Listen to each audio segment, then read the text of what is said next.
Marami ang kinilig na fans ni Kim Chiu matapos lumabas ang balita na magsisimula na umano siyang mag-training para sa isa na naman niyang bagong proyekto.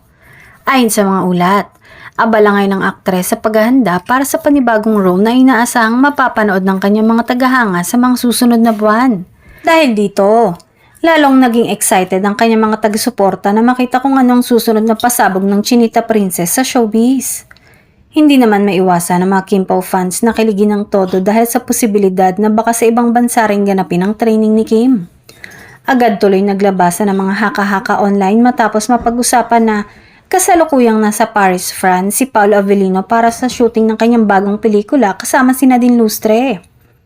Mas lalong naging masaya ang fans nang ibahagi ng showbiz insider na si EJ Salud ang balita tungkol sa nalalapit na training ni Kim. Doon na nagsimulang mag-isip ang mga netizen ng iba't ibang posibilidad kabilang na ang idea na baka sa Paris din ganapin ang training ng aktres, na syempre ikinatuwa ng mga tagahanga ng Kim Pao tandem.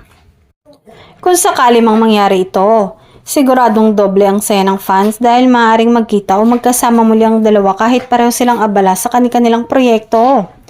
Kaya naman todo manifest ang ilang tagahanga sa social media na sana ay sa parehong lungsod gawin ng mga schedule ng dalawang artista. Bagamat wala pang kumpirmasyon kung saan eksaktong gaganapin ang training ni Kim, patuloy pa rin umaasa ang kanyang fans na may magandang sorpresa sa likod ng balitang ito. Sa mundo ng showbiz, madalas ngang may mga pagkakataong nagtatagpo ang landas ng mga artista sa hindi inaasahang paraan. Ngunit isang bagay ang tiyak. Patuloy na nakaabang ang Kim Pao fans sa bawat update tungkol sa kanilang mga idolo. At lalo silang na-excite sa bawat bagong chika at balitang lumalabas tungkol sa dalawa.